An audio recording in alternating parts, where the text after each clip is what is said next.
Welcome to Chef Wolf Ramsey's Kitchen Disasters Stories, Episode 2, Oh, Thy Lobster. We are joined by Gary Gorilla. Hey Gary, why don't you tell us your story?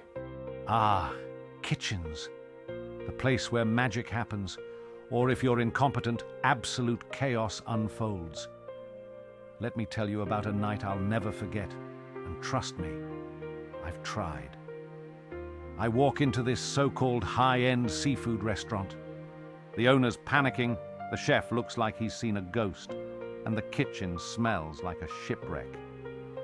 I ask what's going on, and the chef, bless his clueless heart, says, "We're out of lobster."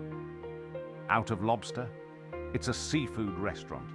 That's like a steakhouse running out of steak or a bakery saying, "Sorry, no bread today, but we've got vibes." But here's the kicker. They weren't actually out of lobster. No. They had a tank full of them, but the chef refused to cook them. "I kid you not," he said. "I can't. I named them." Named them? He points to the tank and goes, "That's Larry, that's Susan, and the big one's Greg. Greg and I really bonded." Bonded? Mate, Greg's a crustacean, not your college roommate. So, I grab a lobster, Greg I suppose, and tell the chef to get the water boiling. He gasps like I've just kidnapped his family.